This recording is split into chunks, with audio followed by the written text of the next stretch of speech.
They only started this race with 6 riders. They still have these 6 riders. They're very capable of bringing this 10-rider group back. But just see, riders starting to sit on. Are we going to see an attack in the last 8 kilometres? Wow.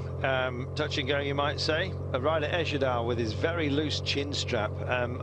Begs the question as to how effective that helmet would be. After the first touch, if he did take a tumble. Well, I've seen him come off the bike and it stayed where it needs to be, but it's about comfort, clearly, for him. It's not a comfortable situation for rider Ejidal at the moment. He's driving it on. He's got good support as well here, but it's all for Sherping. Nathan Brown, the American, Ted King's in here as well. Lassie Norman Hansen, good powerhouse. David Vieira as well. They're handy as a unit, Cannondale, and they're showing it right now. Well, are they just doing a favour for other teams along the way? We'll see. Colombia's chosen sprinter is Leonardo Duque. He's not in the break, but his teammate is, and is capable of doing a decent job as well. That's Duarte. But with this gap coming down to 40 seconds now, with 7.4 kilometres to go, and others are starting to play a part, Brian. Yeah, you get Radio Popular, the team in the black with the light blue and the checkers on the cuffs. So they've started to ride. 39 seconds now, 7. It does look as if this could be coming back together. And just see the Français de Ducar coming up. They're trying to get that information up to the front of this race to say that these teams are riding, because no race radios. It's going into the team cars. So the Français de Ducar is trying desperately to go up to tell Mori, it's now or never. They have to drive this on or start attacking this group and get in a smaller group, because it does look as if this gap is coming down all the time. Monteguti, it is for AG2 à la Mondiale, number 17 at the front, wearing the brown and white. He wants a part of the day. He's capable as well, the 31-year-old Italian.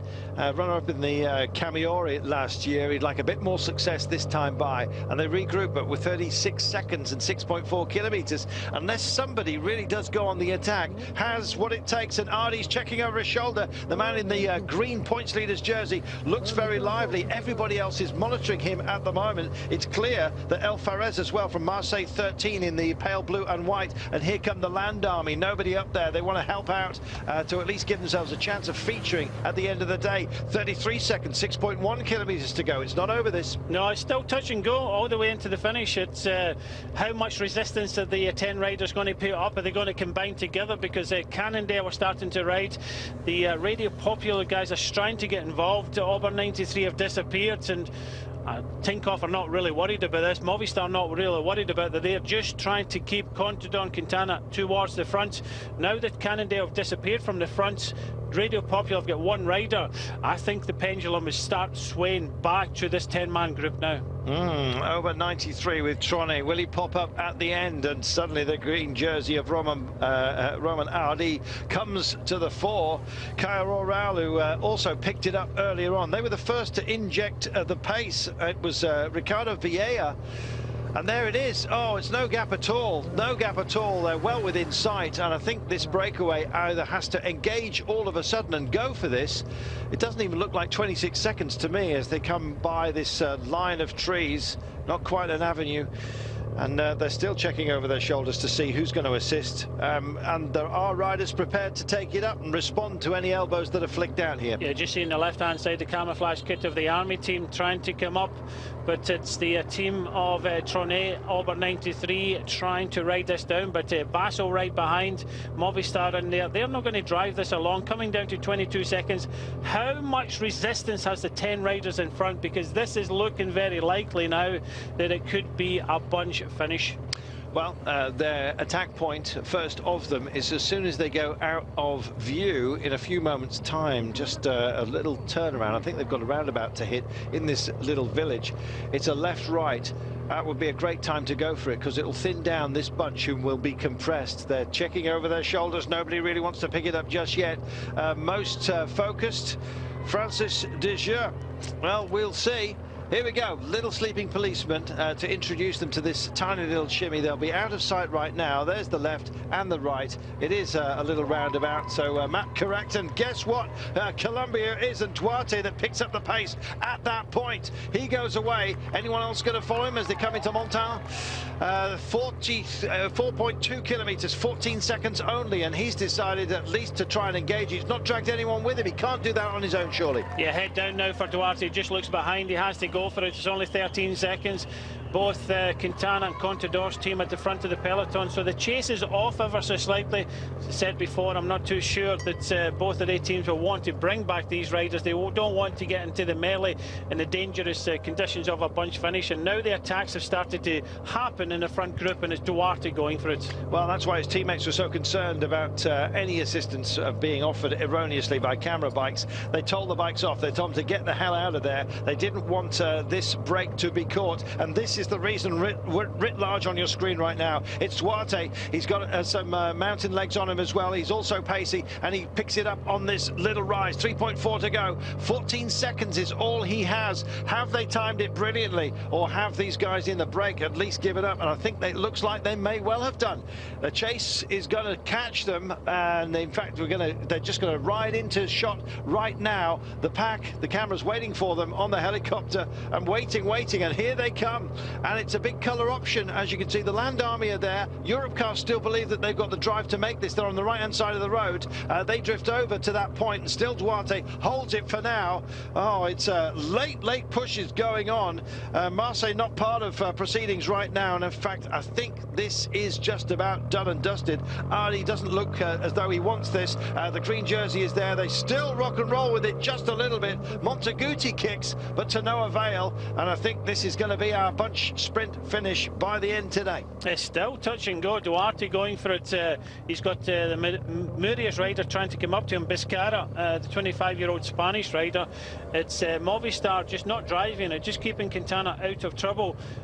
Still a lot of attacks in the front. Kozan comes up for Europcar, and that's why Europcar have decided not to ride. Kozan, a strong rider, but he's only got about 100 meters in the peloton. Yeah, Kozan then, he's offering up a great excuse for Europcar to keep their powder dry. They don't have to help out in the chase down. It will be a long shot for him. 2.3 kilometers, 2,200 meters about to click down, and I'm afraid that Duarte wasn't to be for him. So will it be the top draw sprinters from this event? Brian Coquard up against Duque at the end.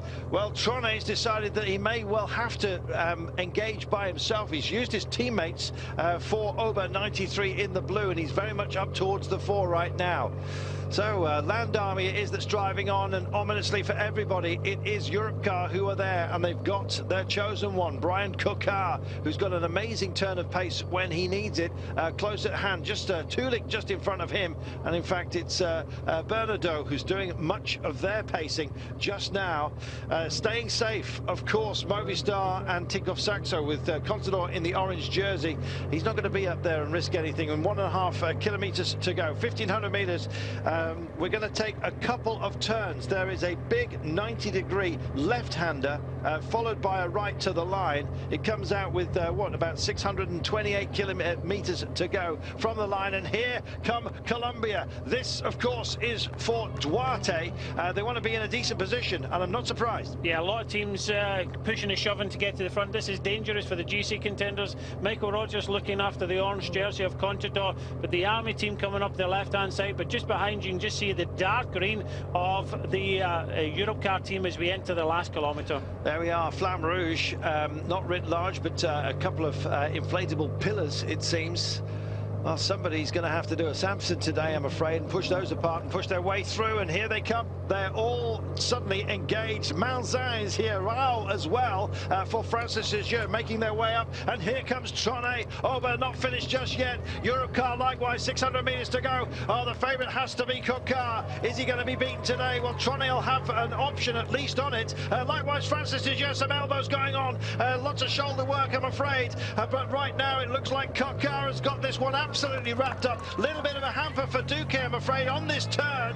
Oh, this was the type of turn that Trone thrived on last time by, and he's in the frame, Trone, still, as they weave and dive, but it's going to be Coquard. 75 metres to go. He decides that he's going to have to go on his own, I'm afraid. Duque tries to stay in touch. It's not going to be anybody else but that man. Well, he went. They absolutely timed that beautifully. And in fact, who else could there be in the frame at the end with Europcar finally, well, yet again, I should say, controlling matters. Chapeau to them.